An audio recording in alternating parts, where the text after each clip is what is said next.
Welcome everyone to the Sandburg Library Plagiarism video. I'm Marla Turgeon, your Sandburg librarian. Let's start with what is plagiarism. Here's the Oxford English Dictionary's definition of plagiarism. In other words, it's uncredited use, both intentional and unintentional, of somebody else's words or ideas.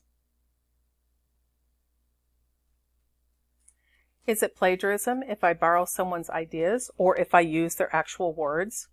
The answer is both. You need to clearly quote and cite when you use someone else's words, and you need to do the same, minus the quotes, when you use their ideas.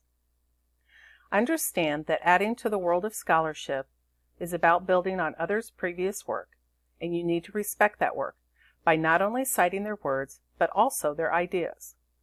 Think of it this way.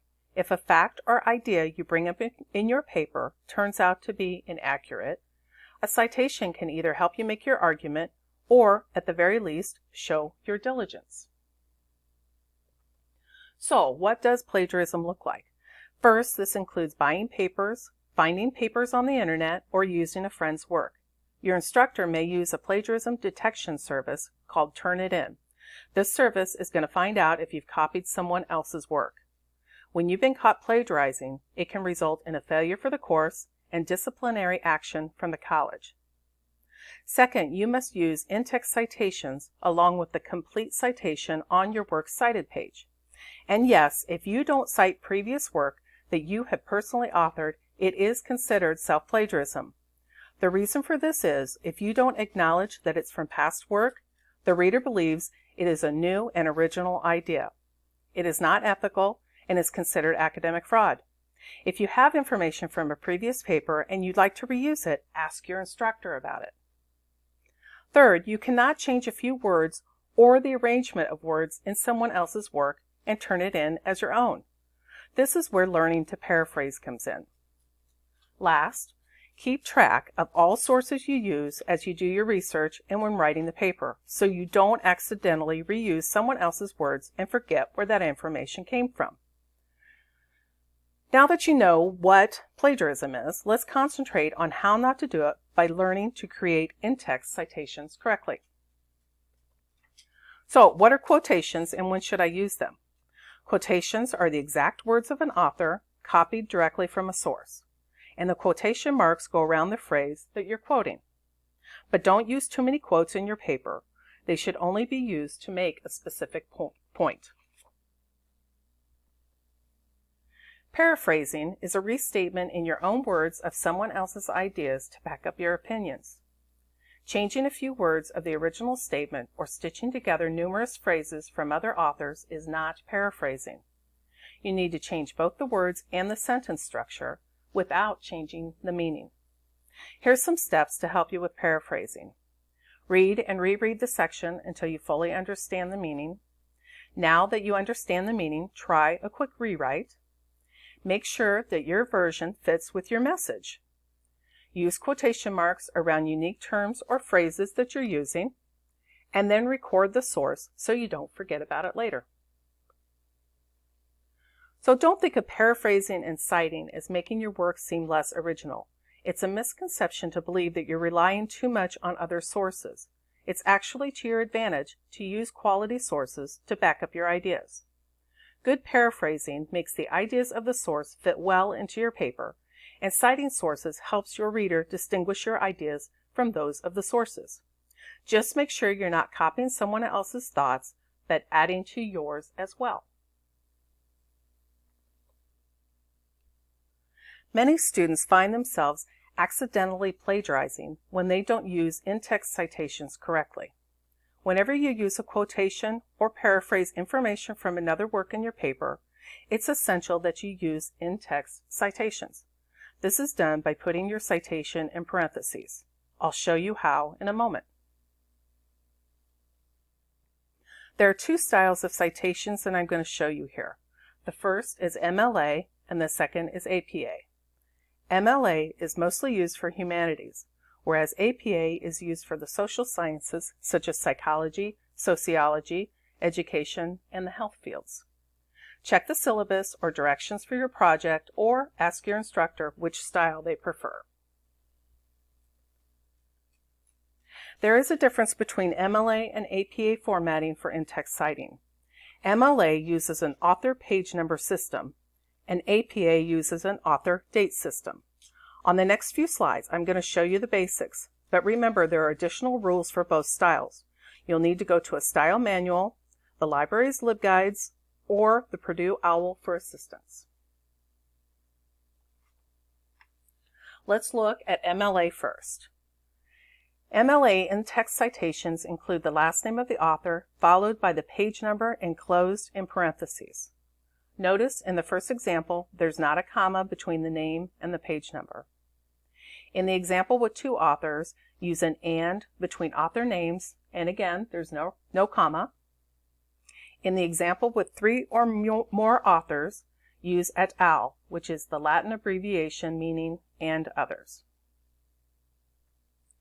APA uses the author publishing date system for citations, except in direct quotations where the page number is required. Notice in the example for one author, there is a comma between the name, the year of publication, and the page number. If there are two authors, use the ampersand instead of the word and. In the example with three or more authors, use et al.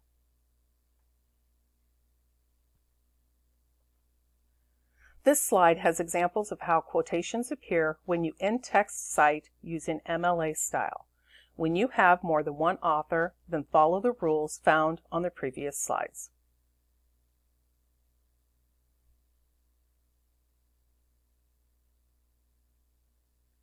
Here's an example of how paraphrasing appears when you in-text cite using MLA. Again, when you have more than one author, follow the rules shown previously.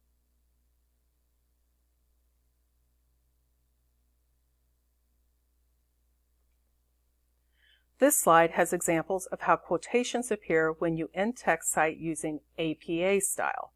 When you have more than one author, follow the rules previously shown.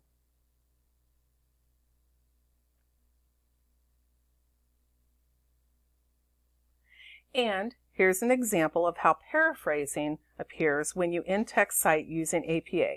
And again, when you have more than one author, follow the rules in the previous slides.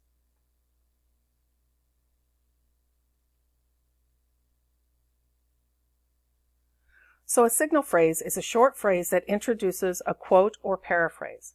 It's a signal to your reader that an outside source is being used. Generally, when using in-text citations, they are located at the end of the sentence. But if you refer to the author's name in a sentence, you do not have to include the name again as part of your in-text citation. Here's an example of a book used as a source by an author named Michael Roth.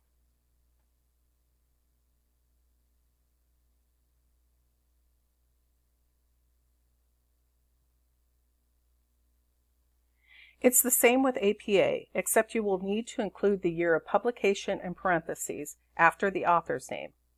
In APA, the page number is only used for direct quotes, but there are exceptions to this. I'll talk about it in the next slide.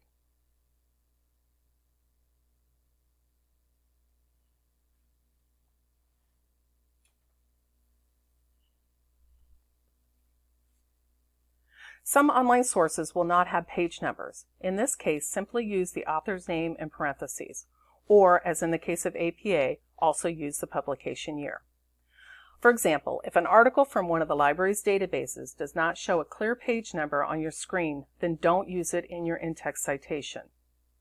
And now here's a note about APA. Page numbers are not required unless you use a quote. But they also state, and I'm quoting this from the manual, quote, including page numbers would help interested readers locate the relevant passage within a long or complex work, for example, a book, unquote. I leave this up to you, but I personally would include the page number or numbers, if available, for your paraphrase sections too. So here's some tips to prevent plagiarism. First, and I can't stress this enough, plan your paper and stay organized throughout the research phase in writing. I've included a link to a guide that will walk you through planning and organizing your research paper. Second, take notes Keep your sources together digitally. I use Noodle tools for all of my work. Here's the link to the guide. Third, when writing your paper, make sure you're being clear. Make sure you are transparent about what ideas are yours and what you're using from the source. Then cite it. Fourth, make sure you have quality information. This LibGuide will help you with searching the library's databases. And finally, if you have questions that I haven't answered here, ask. My contact information can be found on the last slide.